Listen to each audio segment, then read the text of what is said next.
Passed out a box of donuts to everybody in the media. Was that just a well-played strategical decision to maybe get some kindness from the media today? Well, I got it for the Bellator.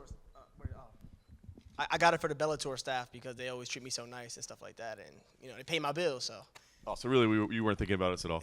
But you guys part of, you guys help the situation, so I got some for you too. Now it begs the question because you got to make weight here soon. Were you able to indulge it all and enjoy it? If I eat one of those, I'm missing weight. I'm missing weight. We'll talk about this. I mean, obviously, this matchup has been pretty exciting since it first announced because it's kind of two prospects that has momentum, I guess. What did you think when they paired you guys up? I thought it was a good matchup. He's 6-0. He's undefeated. I'm 8-1. I'm coming off my first loss, so I thought it was a fair matchup. So I can't complain about it. I like it. Yeah.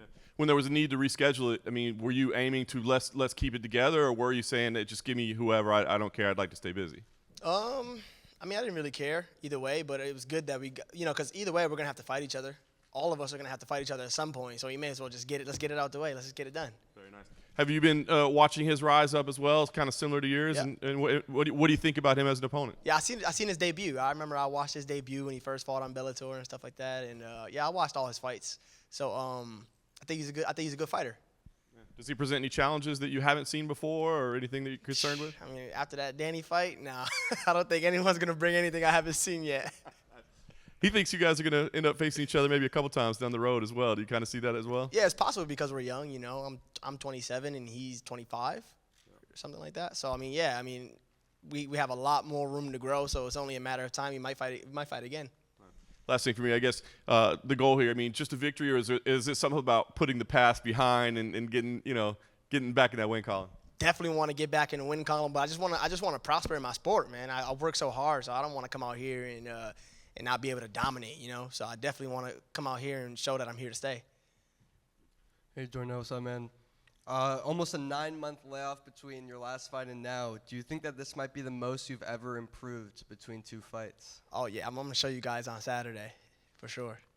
And as John just mentioned, do you feel like this win would finally get that bad taste out of your mouth from that last defeat? Has that taste left, or would this win really? I mean, I learned a lot from it, so it was necessary. It sucks how I had to learn the lesson, but I learned a big lesson, so it was necessary. It's not a bad taste, It's bittersweet, actually. You heard there's going to be a bunch of legends here this weekend, a bunch of legends of the sport. Does that make it a little bit cooler? You get to perform in front of some guys that you grew up watching? No, I don't know who's here. I'm just worried about fighting. Chuck Liddell. I don't know who's here. Yeah. Chuck Liddell's here? Randy that's Couture. Cool. That's cool. That's what's up. Yeah. All right. Thank you, man. Jornel right here. So I saw, right here, after the last fight with Danny, didn't go your way. We'll get, you're over it now. I saw that you made some changes to your training, mixing in more people, not much of changes, just kind of getting different looks.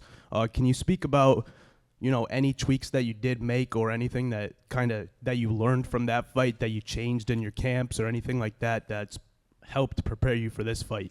Yeah, mostly it's just I think the wrestler mentality is so superior to like a jiu-jitsu type of mentality. When I started training when I was 14 years old. I'm 27 now, so that was about 13 years ago. And back in that time, jiu-jitsu and Muay Thai were like the more prominent sport for somebody who was just getting into MMA, not wrestling.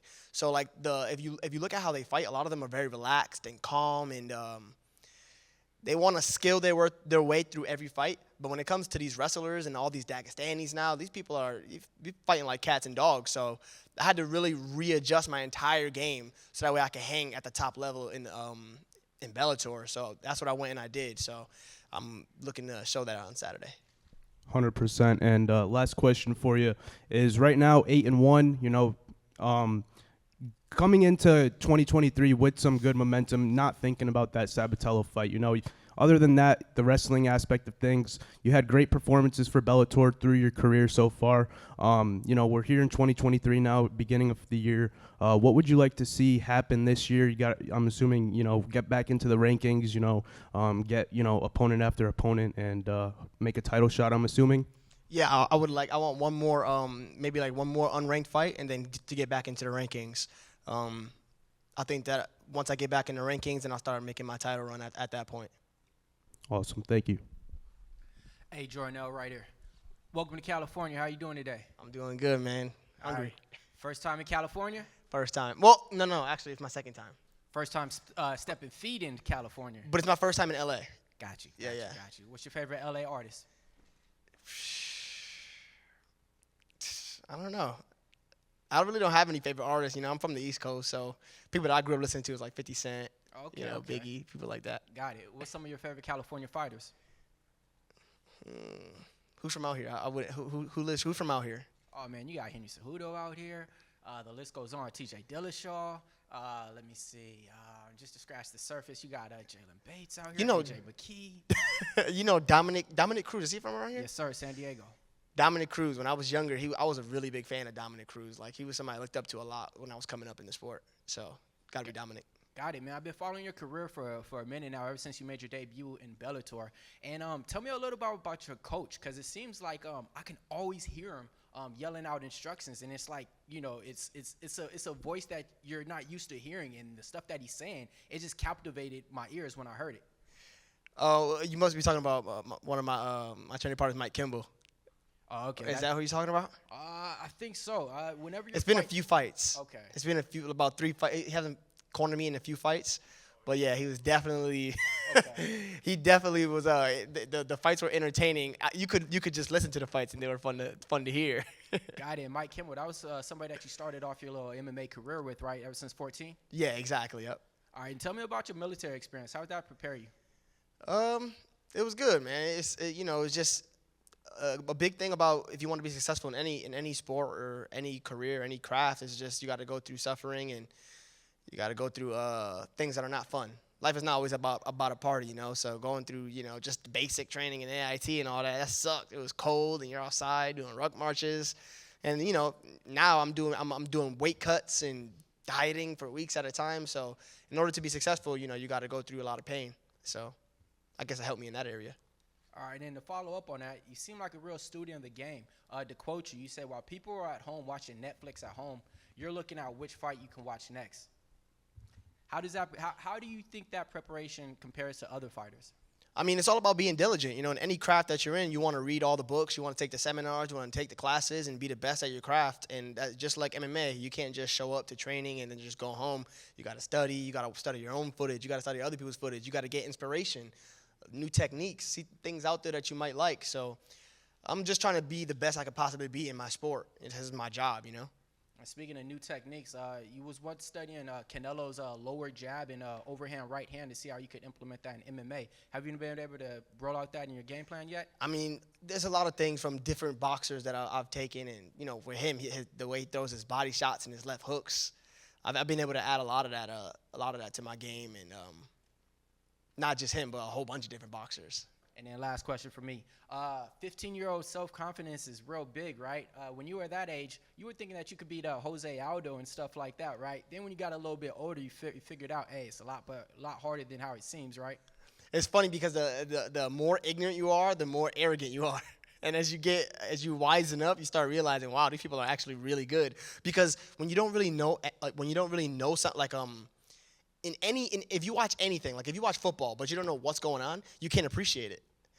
So the same thing with MMA. When you watch like an MMA fight and you really don't know all the little techniques that are going on, it's like you can't appreciate it. All you see is kind of like, well, he looks kind of tired. You might judge him based off of that. So as you get better and you learn more techniques, you're like, damn, this dude was doing this back 10 years ago. And I'm just learning that. So as you get wiser, you're like, it kind of humbles you, I would say. All right, then last but not least, you're always a positive guy, always got a message on Twitter and Instagram. What's your message of the day for the people? Tune in for Saturday and watch all the improvements I've made over the last 9 months. Jornel over here. So 6 fights in Bellator, they've all went to decision. The last one didn't go your way. You plan on leaving it up to the judges this fight? I got one finish in Bellator. Oh, no, but I want to come out here and I definitely want to stop him. I'm definitely looking to finish everybody that I fight from this point forward. So your opponent, this is a hometown fight for him. Earlier, he said he's gonna have about 50 people in attendance. You looking to disappoint him? Him and his family members. You know what they say. What do they say about that? Let me know. the fans can't fight for you. So they ain't getting in the ring with him. So it's only gonna be me and him. So you got some words for your opponent before, Saturday's match? Oh, it's gonna be war, man. We gonna be maybe cats and dogs in that thing. We're gonna be, a little smoke cloud in the cartoons when they fighting. Mm-hmm. That's gonna be us. Yes, sir. Thank you.